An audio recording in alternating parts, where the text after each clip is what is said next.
ಶ್ರೀಗುರುಭ್ಯೋ ನಮಃ ಹರಿ ಓಂ. ಓಂ ನಮಃ ಸೂರ್ಯಃ ಪಿತಾಮಹೋ ವ್ಯಾಸಃ ವಸಿಷ್ಠೋ ತ್ರಿಪರಾಶರಃ ಕಶ್ಯಪೋ ನಾರದೋ ಗಾರ್ಗ್ಯಃ ಮರೀಚಿರ್ಮುನಿರಂಗಿರಾಃ ಲೋಮಶಃ ಪೌರುಷಶ್ಚೈವ ಚವನೋ ಜವನೋ ಭೃಗುಃ ಶವನಕೋಷ್ಟಾದಶಶ್ಚೇತಿ ಜ್ಯೋತಿಷ್ಶಾಸ್ತ್ರಪ್ರವರ್ತಕಾಃ. ನಮೋ ಋಷಿಭ್ಯಃ ನಮೋ ಮಹದ್ಭ್ಯಃ. ಪ್ರಿಯ ವೀಕ್ಷಕರೇ, ಭಗವಂತ ಶುಭವನ್ನುಂಟು ಮಾಡಲಿ. ಆತ್ಮೀಯರೇ, ವಿಶೇಷವಾಗಿ ಅಕ್ಟೋಬರ್ ತಿಂಗಳಲ್ಲಿ ವೃಶ್ಚಿಕ ರಾಶಿಯವರಿಗೆ ಹೇಗಿದೆ ಮಾಸ ಭವಿಷ್ಯ ಎಂಬುದನ್ನು ನಾವು ಗಮನಿಸೋಣ. ನೋಡಿ, ವಿಶಾಖ ನಕ್ಷತ್ರ 4ನೇ ಪಾದ, ಹಾಗೆ ಅನುರಾಧ ನಕ್ಷತ್ರ 1, 2, 3 4ನೇ ಪಾದ, ಜ್ಯೇಷ್ಠ ನಕ್ಷತ್ರ 1, 2, 3 4ನೇ ಪಾದ. ವಿಡಿಯೋ ಮುಗಿಯುವವರೆಗೂ ಕೂಡ ನೀವು ನೋಡ್ತಾ ಇರಿ.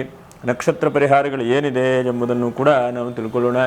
ನೋಡಿ, ವೃಶ್ಚಿಕ ರಾಶಿಯವರ ಗ್ರಹಸ್ಥಿತಿ ಹೇಗಿದೆಯಪ್ಪ ಅಂತಂದರೆ, ಚತುರ್ಥ ರಾಶಿಯ ರಾಹು, ಪಂಚಮ ರಾಶಿಯ ಶನಿ, ಷಷ್ಠ ಸಪ್ತಮ ರಾಶಿಯಲ್ಲಿ ಯಾರಿಲ್ಲ, ಅಷ್ಟಮದಲ್ಲಿ ಯಾರಿಲ್ಲ. ಗುರು ಮಾತ್ರ ನಿಮಗೆ ಭಾಗ್ಯಕ್ಕೆ ಬರ್ತಾ ಇದ್ದಾನೆ. ಹಾಗಾಗಿ ಗುರುಬಲ ಬರ್ತಾ ಇದೆ. ಗುರು ಎಲ್ಲೋ ನಿಮಗೆ ಒಳ್ಳೇದು ಮಾಡುವಂಥ ಅವಕಾಶಗಳನ್ನು ಗುರು ಕೊಡ್ತಾ ಇದ್ದಾನೆ.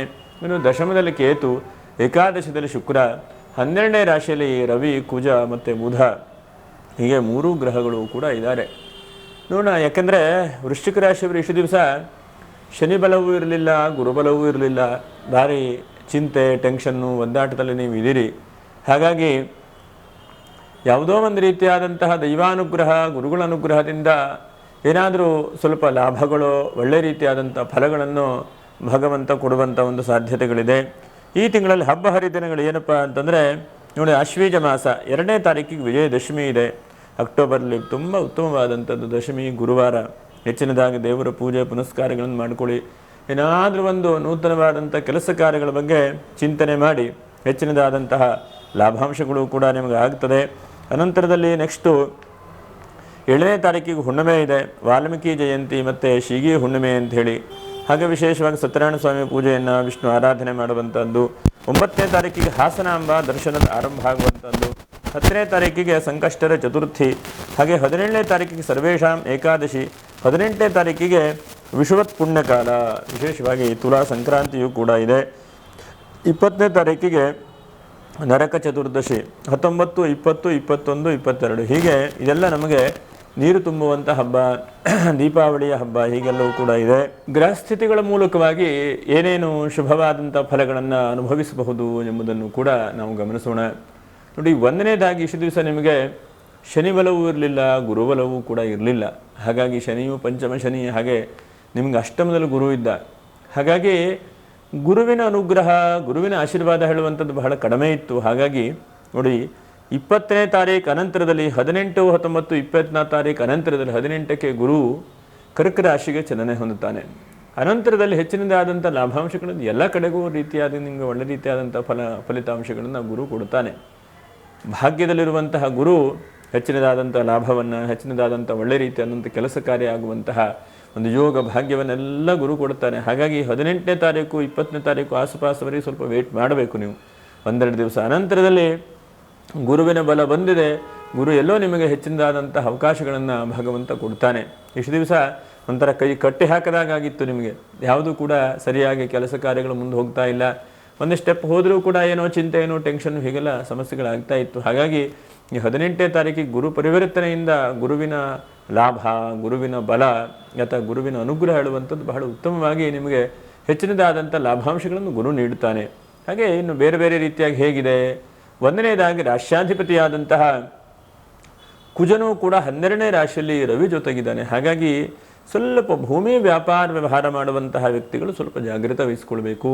ಹಾಗೆ 2ನೇದಾಗಿ ರವಿಯು 12ನೇ ರಾಶಿಯಲ್ಲಿದ್ದಾನೆ. ಹಾಗಾಗಿ ಸ್ವಲ್ಪ ರಾಜಕೀಯ ವ್ಯಕ್ತಿಗಳಿರಬಹುದು, ಅಥವಾ ದೊಡ್ಡ ದೊಡ್ಡ ಸಂಸ್ಥೆ ನಡೆಸ್ತಾ ಇರುವಂಥ ವ್ಯಕ್ತಿಗಳಿರಬಹುದು, ಅಥವಾ ಇನ್ನೊಬ್ಬರಿಗೆ 10 ಜನಕ್ಕೆ ಕೆಲಸವನ್ನು ಸೇರಿಸಿ ಕೆಲಸವನ್ನು ತೆಗೆದುಕೊಳ್ಳುವಂಥ ವ್ಯಕ್ತಿಗಳಿರಬಹುದು. ಅವರು ಸ್ವಲ್ಪ ಜಾಗೃತ ವಹಿಸಿಕೊಳ್ಬೇಕು. ಅನಂತರದಲ್ಲಿ ಬುಧನೂ ಕೂಡ ಇದ್ದಾನೆ. ವಿದ್ಯಾರ್ಥಿಗಳಿಗೆ ಸ್ವಲ್ಪ ಏರುಪೇರು, ಚಿಂತೆ, ಟೆನ್ಷನ್ ಆಗುವಂಥ ಸಾಧ್ಯತೆಗಳಿದೆ. ಯಾಕಂದರೆ ವಿದ್ಯಾರ್ಥಿಗಳ ಜೀವನ ಹೇಗೆ ಅಂತಂದರೆ, ಈಗ ಒಂಥರ ಇರುತ್ತೆ ಮನಸ್ಥಿತಿ, ನಾಳೆಗೆ ಇನ್ನೊಂಥರ ಮನಸ್ಥಿತಿ ಆಗಿಬಿಡುತ್ತೆ. ಹಾಗಾಗಿ ವಿದ್ಯಾರ್ಥಿಗಳು ಬಹಳ ಜಾಗ್ರತೆ, ಬಹಳ ಯೋಚನೆಗಳನ್ನು ಮಾಡ್ತಾ ಬನ್ನಿ. ಇನ್ನು ನೆಕ್ಸ್ಟ್ ಕಾಣಿಸುವಂತಹದ್ದು 2ನೇ ರಾಶಿಯಾಧಿಪತಿಯಾದಂತಹ ಗುರುನು ಭಾಗ್ಯಕ್ಕೆ ಹೋಗಿದ್ದಾನೆ. ಹಾಗಾಗಿ ಗುರುವಿಂದ ಏನೇನು ನಿರೀಕ್ಷೆ ಮಾಡಬಹುದು ನೀವು? 1ನೇದಾಗಿ ಲಾಭ. ಎಲ್ಲೋ ಒಂದು ಕಡೆ ಬಿಸ್ನೆಸ್ಸನ್ನು ಮಾಡಿದಿರಿ, ಆ ಬಿಸ್ನೆಸ್ಸಿನ ಲಾಭ ಬರ್ತಾ ಇಲ್ಲ ಅಂತಾದರೆ ಒಂದು ಅಂಗಡಿ ಓಪನ್ ಮಾಡಿದಿರಿ, ಅಥವಾ ಯಾವುದೋ ಒಂದು ಸಂಸ್ಥೆ ಓಪನ್ ಮಾಡಿದಿರಿ, ಅಥವಾ ಒಂದು ಫರ್ಮನ್ನು ಓಪನ್ ಮಾಡಿದಿರಿ, ಏನೋ ಒಂದು ದೊಡ್ಡ ರೀತಿಯಾದಂತಹದ್ದು ಪ್ರಯತ್ನ ಮಾಡ್ತಾ ಇದ್ದೀರಿ ಅಂತಾದರೆ ಅಲ್ಲಿ ಲಾಭಾಂಶಗಳು ನಿಮಗೆ ಕೈಗೆ ಸಿಗಲಿಕ್ಕೆ ಸಾಧ್ಯವಾಗುತ್ತೆ ಈ ತಿಂಗಳಲ್ಲಿ. ಯಾಕಂದರೆ ಪ್ರಾಫಿಟ್ ಇಲ್ಲ ಅಂತಾದರೆ ದಿವಸ ದಿವಸ ಹೋಗ್ತದೆ ಬಿಟ್ಟರೆ ಬಿಸ್ನೆಸ್ ಲಾಭ ನಮಗೆ ಆಗಲೇಬೇಕು ಅಂತೇಳಿ ಪ್ರಯತ್ನ ಮಾಡೋದಲ್ವ. ಹಾಗಾಗಿ ಆ ಲಾಭವನ್ನು ಗುರು ನೀಡ್ತಾನೆ ಅಂತೇಳಿ ಹೇಳಬಹುದು ಒಂದನೇದಾಗಿ. ಹಾಗೆ ಎರಡನೇದಾಗಿ ಗುರುವಿಂದ ಕರ್ಕರಾಶಿಯಲ್ಲಿರುವಂತಹ ಗುರು ಜೀವನದಲ್ಲಿ ಬೇಸತ್ತು ಈಗ ಸಾಲ ಸಾಲ ಸಾಲ ಆಗಿ ಯಾವುದೋ ಒಂದು ಪ್ರಾಪರ್ಟಿ ಇದ್ದೇನೆ, ಪ್ರಾಪರ್ಟಿನೂ ಕೂಡ ಸೇಲ್ ಆಗ್ತಾ ಇಲ್ಲ ಅಂತಾದರೆ ಆ ಗುರುವಿನ ಅನುಗ್ರಹದಿಂದ ಎಲ್ಲೋ ಒಂದು ಕಡೆ ಭೂಮಿಯಲ್ಲಿ ಬದಲಾವಣೆ ಕಾಣಬಹುದು.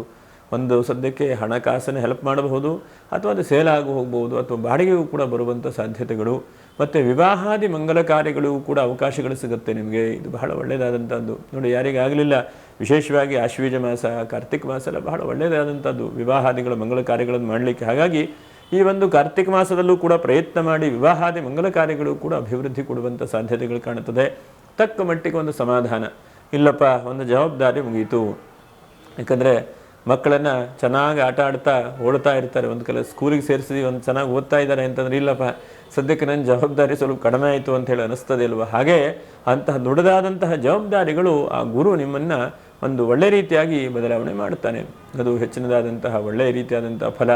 ಇನ್ನು ಚತುರ್ಥ ಸ್ಥಾನದಲ್ಲಿ ರಾಹು ಚತುರ್ಥದಲ್ಲಿದ್ದಾನೆ. ಹಾಗಾಗಿ ಸ್ವಲ್ಪ ಓಡಾಟಗಳು ಸ್ವಲ್ಪ ಜಾಸ್ತಿ ಆಗಬಹುದು, ಸ್ವಲ್ಪ ಸಣ್ಣ ಪುಟ್ಟ ನೆಗಡಿ ಆಗುವಂಥದ್ದು, ಅಲರ್ಜಿ ಆಗುವಂಥದ್ದು, ಇದ್ದಕ್ಕಿದ್ದಾಗ ಸ್ವಲ್ಪ ಉಸಿರಾಟದಲ್ಲಿ ಸಮಸ್ಯೆ ಆಗುವಂತಹದ್ದು ಹೀಗೆಲ್ಲ ಆಗುತ್ತೆ. ಹಾಗಾಗಿ ಆರೋಗ್ಯದ ವಿಷಯದಲ್ಲಿ ಸ್ವಲ್ಪ ಒಂಚೂರು ಜಾಗ್ರತೆ ವಹಿಸ್ಕೊಳ್ಳಿ. ಮತ್ತು ಇದ್ದಕ್ಕಿದ್ದ ಹಾಗೆಲ್ಲೋ ಒಂದು ಕಡೆಗೆ ನೀರು ಕುಡಿತೀರೋದ್ರಿಂದ ಗಂಟಲು ಕಟ್ಕೊಂಡ್ಬಿಡುತ್ತೆ, ಅಥವಾ ಏನೋ ಮಾತಾಡಲಿಕ್ಕೆ ಆಗಲ್ಲ, ಅಥವಾ ಏನೋ ಜನರ ಜೊತೆಗೆ ಕಮ್ಯುನಿಕೇಷನ್ ಇರೋದಿಲ್ಲ, ಹೀಗಾಗಿಬಿಡುತ್ತೆ. ಹಾಗಾಗಿ ಎಲ್ಲವೂ ಕೂಡ ಬಹಳ ಮುಖ್ಯವೇ. ನವಗ್ರಹಗಳಲ್ಲಿ ನಮ್ಮ ಶರೀರದಲ್ಲಿ ಎಲ್ಲ ಅಂಗಗಳು ಹೇಗೆ ಮುಖ್ಯವೋ ಹಾಗೆ ಎಲ್ಲ ಗ್ರಹಗಳು ಕೂಡ ಮುಖ್ಯವೇ. ಯಾವುದಿಲ್ಲದೆ ಇದ್ದರೂ ಕೂಡ ಗ್ರಹಗಳಾಗುವುದಿಲ್ಲ. ಎಲ್ಲ ಗ್ರಹಗಳು ಕೂಡ ಅಶುಭೇರ ದೃಷ್ಟಿಯ, ಅಶುಭವಾದಂತಹ ದೃಷ್ಟಿ ಇದ್ದರೂ ಕೂಡ ಯಾವುದೋ ಒಂದು ರೀತಿಯಾದಂತಹ ಫಲಿತಾಂಶಗಳನ್ನು ಅಶುಭವಾದಂಥ ಗ್ರಹಗಳು ಕೂಡ ಕೊಡ್ತಾರೆ. ಹಾಗಾಗಿ ರಾಹುವು ನಿಮಗೆ ಸ್ವಲ್ಪ ಓಡಾಟ ಜಾಸ್ತಿ ಆಗುವಾಗ ಮಾಡ್ತಾನೆ. ಆ ಓಡಾಟದಿಂದ ಯಾರು ಪರಿಚಯವೂ ಕೂಡ ಆಗಬಹುದು. ಕೂತಲ್ಲೇ ಕೂತ್ಕೊಂಡ್ರೆ ಆಗುವುದಿಲ್ಲ, ನಿಂತು ನೀರು ಆಗಬಾರದು ಜೀವನದಲ್ಲಿ. ಹಾಗಾಗಿ ಸ್ವಲ್ಪ ಪ್ರಯಾಣ ಸ್ವಲ್ಪ ಜಾಸ್ತಿ ಆಗಬಹುದು. ಧಾರ್ಮಿಕವಾದಂಥ ಕ್ಷೇತ್ರಗಳಿಗೆ ಹೋಗುವಂಥ ಸಾಧ್ಯತೆಗಳಿದೆ. ನಿಮ್ಮ ಮನಸ್ಸಿಗೆ ಏನೋ ಒಂದು ಕೆಲಸ ಕಾರ್ಯಗಳನ್ನು ಮಾಡಬೇಕು ಅನಿಸುತ್ತೆ, ಇದೆಲ್ಲ ಕೂಡ ಒಳ್ಳೆಯದಾದಂಥದ್ದು. ಪಂಚಮದ ಶನಿ ಎಲ್ಲೋ ಒಂದು ಕಡೆಗೆ ದುಃಖ ಇದೆ. ಯಾಕಂದರೆ ಹಿಂದೆಲ್ಲ ನಿಮ್ಗೆ ಹಣಕಾಸಿನ ಒತ್ತಡಗಳು, ಅಥವಾ ಯಾರಿಗೆ ದುಡ್ಡು ಕೊಡ್ತೇನೆ ಅಂದರೆ ಕೊಡಲಿಕ್ಕೆ ಆಗದೇ ಇರುವಂಥದ್ದು, ಸ್ವಲ್ಪ ಸಾಲದಲ್ಲೇ ಸುಳಿಯಲ್ಲಿರುವಂತಹ ವ್ಯಕ್ತಿಗಳಿಗೆ ಚೂರು ದುಃಖಗಳಾಗಬಹುದು. ಆದರೂ ಕೂಡ ಗುರುವಿನ ಬದಲಾವಣೆಯಿಂದ ಗುರು ಎಲ್ಲೋ ಒಂದು ಕಡೆ ಹಣಕಾಸಿಗೂ ಕೂಡ ದಾರಿಗಳನ್ನು ಕೂಡ ಕೊಡ್ತಾನೆ. ಇನ್ನು ದಶಮದ ಕೇತು, ತಂದೆಯವರ ವಿಷಯದಲ್ಲಿ ಸ್ವಲ್ಪ ಜಾಗ್ರತೆ ವಹಿಸ್ಕೊಳ್ಬೇಕು. ಮತ್ತು ಹಿರಿಯರ ವಿಷಯದಲ್ಲಿ ಈ ತಿಂಗಳಲ್ಲಿ ಸ್ವಲ್ಪ ಜಾಗ್ರತೆ, ಅವರ ಆಶೀರ್ವಾದವು ಬಹಳ ಮುಖ್ಯವಾದಂಥದ್ದು. ಅವರನ್ನು ಚೆನ್ನಾಗಿ ನೋಡ್ಕೊಳ್ಳುವಂತಹ ಪ್ರಯತ್ನವನ್ನು ಮಾಡಿ. ಕೆಲಸ ಕಾರ್ಯಗಳು ಯಾರಿಗೆ ತಪ್ಪು ಹೋಗಿದೆ, ಅಥವಾ ಕೆಲಸ ಕಾರ್ಯಗಳಿಲ್ಲ, ಕೆಲಸ ಕಳ್ಕೊಂಡ್ಬಿಟ್ಟಿದ್ದೇನಪ್ಪ, ಇವತ್ತು ನೋಡಿ ಸಾಫ್ಟ್ವೇರ್ ಕೆಲಸ, IT ಫೀಲ್ಡ್, ಹೀಗೆಲ್ಲ ತುಂಬ ಕಷ್ಟ. ಯಾವ ಕೆಲಸವೂ ಕೂಡ ನಿಶ್ಚಯವಾದಂಥದ್ದಿಲ್ಲ. ಹಾಗಾಗಿ ಗೌರ್ಮೆಂಟ್ ಕೆಲಸಕ್ಕೆ ಬಹಳ ಜನ ಹಾತುವರಿತಾ ಇರ್ತಾರೆ, ನಾನು ಗೌರ್ಮೆಂಟ್ ಕೆಲಸ ಆದರೆ ಸಾಕಪ್ಪ ಅಂಥೇಳಿ. ಹಾಗಾಗಿ ಕೆಲಸ ಯಾರ್ಯಾರಿಗೆ ಕಳ್ಕೊಂಡಿದ್ದೀರೋ ಅಂಥವ್ರಿಗೆ ಕೂಡ ಕೆಲಸದಲ್ಲಿ, ಉದ್ಯೋಗದಲ್ಲಿ ಏನಾದರೂ ಬಡ್ತಿ ಹೋಗುವ ಅಥವಾ ಕೆಲಸ ಸಿಗುವಂಥದ್ದು, ಅಥವಾ ಒಂದು ಒಳ್ಳೆ ರೀತಿಯಾದಂಥ ಬದಲಾವಣೆಗಳನ್ನು ಕೂಡ ಉದ್ಯೋಗದಲ್ಲಿ ಸಿಗಬಹುದು.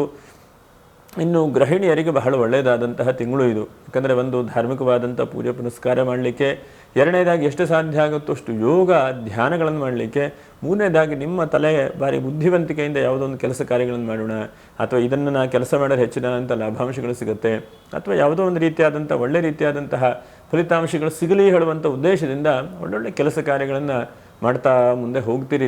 ನೀವು ಸ್ವಂತ ಬಿಸ್ನೆಸ್ ಮಾಡೋರಿಗೆ ಈ ತಿಂಗಳು ಬಹಳ ಉತ್ತಮವಾದಂಥದ್ದು. ಸ್ವಂತ ಬಿಸ್ನೆಸ್ಸನ್ನು ಏನಾದರೂ ಕೂಡ ಮಾಡಿ. ಯಾಕಂದರೆ ಮನುಷ್ಯನಿಗೆ ಏನು ಕೇಳ್ತಾನೋ, ಏನು ಯೋಚನೆ ಮಾಡ್ತಾನೋ, ಅಥವಾ ಯಾರ ಜೊತೆಗಿರ್ತಾನೋ ಅಂತಹದ್ದು ರೂಢಿಯಾಗುತ್ತಂತೆ. ಹಾಗಾಗಿ ಆದಷ್ಟು ಒಳ್ಳೊಳ್ಳೆ ಚಿಂತನೆಗಳನ್ನು, ಜೀವನದಲ್ಲಿ ಏನಾದರೂ ಸಾರ್ಥಕತೆ ಬರುವಂತಹ ಪ್ರಯತ್ನಗಳನ್ನು ಈ ತಿಂಗಳಲ್ಲಿ ಮಾಡಿ. ಅದು ತುಂಬ ಉತ್ತಮವಾದಂತಹ ಫಲ ಮತ್ತು ಫಲಿತಾಂಶ ಎರಡನ್ನೂ ಕೂಡ ಭಗವಂತ ನೀಡ್ತಾನೆ. ಇದಿಷ್ಟು ನಿಮಗೆ ಓವರಾಲ್ ಆಗಿ. ಹಾಗಾಗಿ ಗುರುವೇ ನಿಮಗೆ ಎಲ್ಲ ರೀತಿಯಾದಂತಹ ಮಾರ್ಗದರ್ಶನವನ್ನು ಕೊಟ್ಟು ಗುರು ಹೆಚ್ಚಿನದಾದಂಥ ಲಾಭಾಂಶಗಳನ್ನು ಕೂಡ ಗುರು ನೀಡ್ತಾನೆ. ಇನ್ನು ಈ ತಿಂಗಳಲ್ಲಿ ಒಳ್ಳೆ ರೀತಿಯಾದಂತಹ ದಿವಸಗಳು ಯಾವುದಿದೆಯಪ್ಪ ಅಂತಂದರೆ 2ನೇ ತಾರೀಕು ವಿಜಯದಶಮಿ ಇದೆ. ಏನಾದರೂ ಒಂದು ಸಣ್ಣ ಜೊತೆಯಲ್ಲಿ ಕೆಲಸಕ್ಕೆ ಹೋಗ್ತಾ ಇದ್ರಿ, ಸಂಬಳ ಬರ್ತಾ ಇದೆ ಅಂದರೆ ಸೈಡಿಗೆ ಒಂದು ಸಣ್ಣ ಬಿಸ್ನೆಸ್ಸನ್ನು ಶುರು ಮಾಡಿ, ಅಥವಾ ಬೇರೆ ಏನೋ ಒಂದೊಂದು ಪ್ಲ್ಯಾನನ್ನು ಮಾಡಿ. ಯಾಕಂದರೆ ಒಂದೇ ರೀತಿಯಾದಂಥ ಇನ್ಕಮ್ ಸೋರ್ಸನ್ನು, ಒಂದೇ ರೀತಿಯಾದಂಥ ಆರ್ಥಿಕವಾದಂಥ ಸ್ಥಿತಿಯನ್ನು ನೆಚ್ಚಿಕೊಂಡು ನೋಡ್ಕೊಂಡು ಇರಬೇಡಿ. ಯಾವುದೋ ಒಂದು ಕಷ್ಟ ಇದ್ದಾಗ ಯಾವುದೋ ಒಂದು ನಮಗೆ ಹೆಲ್ಪ್ ಆಗುತ್ತೆ ಅಂಥೇಳಿ ಹೇಳಬಹುದು. ಹಾಗಾಗಿ 2ನೇ ತಾರೀಕು ಗುರುವಾರ ದಶಮಿ ಇದೆ, ಶ್ರವಣ ನಕ್ಷತ್ರ ಇದೆ. ಯಾಕಂದರೆ ಅನುರಾಧ ನಕ್ಷತ್ರದವರನ್ಗೆ 10 ಜನ ಕೆಲಸ ಕೊಡುವಂಥ ವ್ಯಕ್ತಿಗಳು ನೀವು ಅಲ್ವಾ. ಹಾಗಾಗಿ ಬಹಳ ಮುಖ್ಯವಾಗಿ ಗಮನಿಸುವಂಥದ್ದು, ನಿಮ್ಮ ಕೈ ತುಂಬ ಹಣ ಇದ್ದರೆ 4 ಜನಕ್ಕೆ ಹೆಲ್ಪ್ ಮಾಡಬಹುದು. ನಮ್ಮ ಅಕೌಂಟಲ್ಲೇ ದುಡ್ಡಿಲ್ಲ ಅಂದರೆ ಯಾರಿಗೆ ಅಂತಾನೆ ಮಾಡಲಿಕ್ಕಾಗುತ್ತೆ ಅಲ್ವಾ. ಹಾಗಾಗಿ ನೀವು ಫಸ್ಟ್ ಬಲಿಷ್ಠವಾಗಬೇಕು, ನೀವು ಫಸ್ಟ್ ಗಟ್ಟಿ ಆಗಬೇಕು ಅಂತೇಳಿ ಹೇಳ್ತಾನೆ. ಹಾಗಾಗಿ 2ನೇ ತಾರೀಕು ದಶಮಿ ಗುರುವಾರ ಇದೆ, ಗುರುವು ಕೂಡ ಭಾಗ್ಯಕ್ಕೆ ಹೋಗಿದ್ದಾನೆ. ಹಾಗಾಗಿ ಏನಾದರೂ ಒಂದು ಪ್ಲ್ಯಾನನ್ನು, ನೂತನವಾದಂಥ ಕೆಲಸ ಕಾರ್ಯಗಳನ್ನು ಆರಂಭ ಮಾಡಿ ಹೆಚ್ಚಿನದಾದಂಥ ಲಾಭಾಂಶಗಳಾಗುತ್ತೆ. ಅನಂತರ 5ನೇ ತಾರೀಕು ಕೂಡ ಪ್ರಶಸ್ತವಾಗಿದೆ, ಏನಾದರೂ ಕೆಲಸ ಕಾರ್ಯಗಳನ್ನು ಮಾಡಿಕೊಳ್ಳಿ ಹೆಚ್ಚಿನದಾದಂತಹ ಒಂದು ಪ್ರಶಸ್ತವಾಗಿದೆ 2 ದಿವಸ ಅಂತೇಳಿ ಹೇಳ್ತೇನೆ. ಮಿಕ್ಕಿದ್ದೆಲ್ಲ ಇನ್ನು ದೀಪಾವಳಿ ಅನಂತರದಲ್ಲಿ ಶುಭವಾದಂಥ ದಿವಸಗಳೆಲ್ಲ ಇದೆ. ನಕ್ಷತ್ರ ಪರಿಹಾರಗಳೇನು? 1ನೇದಾಗಿ ವಿಶಾಖ ನಕ್ಷತ್ರ 4ನೇ ಪಾದ. ನೀವು ಸಾಧ್ಯವಾದರೆ 18ನೇ ತಾರೀಕು ಗುರುವು ಕೂಡ ಚೇಂಜ್ ಆಗ್ತಾನೆ ಮತ್ತು ಸಂಕ್ರಾಂತಿಯೂ ಕೂಡ ಇದೆ. ಹಾಗಾಗಿ ಎಲ್ಲಾದರೂ ಒಂದು ತೀರ್ಥಕ್ಷೇತ್ರಗಳಿಗೆ ಹೋಗಿ ಸ್ನಾನಾದಿಗಳನ್ನು ಮಾಡಿ ಭಗವಂತನ ಬೇಡಿಕೊಳ್ಳಿ. ಎಲ್ಲಾದರೂ ಈಶ್ವರನ ದೇವಸ್ಥಾನ ಹತ್ತಿರದಲ್ಲಿ ಇದ್ದರೆ ಒಂದು ರುದ್ರಾಭಿಷೇಕವನ್ನು ಮಾಡಿ. ಆ ರುದ್ರಾಭಿಷೇಕದಿಂದ ಹೆಚ್ಚಿನದಾದಂಥ ಈಶ್ವರನು ಅನುಗ್ರಹವನ್ನು ಉಂಟು ಮಾಡುತ್ತಾನೆ. ಯಾಕಂದರೆ ಪಂಚಮ ಶನಿ ಇದ್ದಾನೆ. ಹಾಗಾಗಿ ರುದ್ರಾಭಿಷೇಕ, ಈಶ್ವರನ ಆರಾಧನೆ, ಶಿವ ಸಹಸ್ರನಾಮ ಹೀಗೆಲ್ಲ ಇದೆ. ಅದನ್ನೆಲ್ಲ ಪಠನೆ ಮಾಡಿ ಅದರಿಂದ ಹೆಚ್ಚಿನದಾದಂಥ ಲಾಭಾಂಶಗಳು. ಇನ್ನು ಜ್ಯೇಷ್ಠ ನಕ್ಷತ್ರದವರಿಗೆ ಸ್ವಲ್ಪ ಕಷ್ಟ ತೊಂದರೆಗಳಿದೆ. ಆದರೂ ಕೂಡ ಮುನ್ನುಗ್ಗಿ ಹೋಗ್ತಾ ಇದ್ದೀರಿ, ಯಾವುದೋ ಒಂದು ಫಲ ಸಿಗ್ತದೆ ಅಂತೇಳಿ ಹೋಗ್ತಾ ಇದ್ದೀರಿ. ನೀವು ಅಷ್ಟು ಚಿಂತೆ ಮಾಡುವಂಥದ್ದು ಬೇಡ. ಏನು ಸಾಧ್ಯ ಆಗುತ್ತೋ ಅಷ್ಟು ಹುಣ್ಣಿಮೆ ದಿವಸ 7ನೇ ತಾರೀಕಿಗೆ ಸಾಮೂಹಿಕವಾದಂಥ ಸತ್ಯನಾರಾಯಣ ಸ್ವಾಮಿ ಪೂಜೆಯೋ ಅಥವಾ ಏನೋ ಸತ್ಯನಾರಾಯಣ ಸ್ವಾಮಿ ಪೂಜೆಯ ವ್ರತಗಳನ್ನು ಮಾಡಿ ಅದರಿಂದ ಹೆಚ್ಚಿನದಾದಂತಹ ಅನುಕೂಲತೆಗಳನ್ನು ಭಗವಂತ ಕೊಡ್ತಾನೆ. ಇನ್ನು ಜ್ಯೇಷ್ಠ. ಇನ್ನು ಅನುರಾಧ ನಕ್ಷತ್ರದವರು ಏನು ಸಾಧ್ಯ ಆಗುತ್ತೆ ನೋಡಿ, ಮರೆಯದೇ ಇದ್ದ 20ನೇ ತಾರೀಕು ಧನತ್ರಯೋದಶಿ. ವಿಶೇಷವಾಗಿ ನೋಡಿ, ಧನತ್ರಯೋದಶಿಯೂ ಕೂಡ ಇದೆ. ಹಾಗಾಗಿ ಸಾಧ್ಯವಾದ ಮಟ್ಟಿಗೆ ಧನಲಕ್ಷ್ಮಿ ಪೂಜೆ ಮಾಡುವಂಥದ್ದನ್ನು ಮರಿಬೇಡಿ. 20ನೇ ತಾರೀಕಿಗೆ ಎಲ್ಲರೂ ಕೂಡ ಮಾಡಬಹುದು. ಆದರೆ ಅನುರಾಧ ನಕ್ಷತ್ರದ ಒತ್ತಿ ಹೇಳ್ತೇನೆ, ನೀವು ಬಹಳ ಮುಖ್ಯವಾಗಿ ನಕ್ಷತ್ರ ಪೂಜೆಯನ್ನು, ಅದರ ಜೊತೆಯಲ್ಲಿ ಈ ಧನಲಕ್ಷ್ಮಿ ವ್ರತವನ್ನು ಕೂಡ ನೀವು ಮಾಡಬೇಕು. ಧನಲಕ್ಷ್ಮಿ ವ್ರತದಿಂದ ಹೆಚ್ಚಿನದಾದಂತಹ ಅವಕಾಶಗಳು ಕೂಡ ಆಗುತ್ತೆ. ಆರ್ಥಿಕವಾಗಿ ಬಲಿಷ್ಠ ಆಗುವ ಹಾಗೆ ಭಗವಂತನು ಅನುಗ್ರಹಿಸ್ತಾನೆ. ಹೀಗೆ ಇಂತಹ ಒಂದು ಸಾಮಾನ್ಯವಾದಂಥ ಫಲಗಳಿದೆ. ಒಟ್ಟಿನಲ್ಲಿ ಅಂತಹ ಚಿಂತೆ ಮಾಡಿಕೊಳ್ಳುವಂಥದ್ದು ಬೇಡ. ಗುರುವಿನ ಬಲಾನಕ ಬಂದಿದೆ, ಮುನ್ನುಗ್ಗುತ್ತಾ ಹೋಗಿ ಮಿಕ್ಕಿದ್ದೆಲ್ಲ ಭಗವಂತನಲ್ಲಿ ಭಾರ ಹಾಕಿ. ಲೋಕ ಸಮಸ್ತ ಸುಖಿನೋ ಭವಂತು, ಸಮಸ್ತ ಸನ್ಮಂಗಲಾನೇ ಭವಂತು. ನಮಸ್ಕಾರ.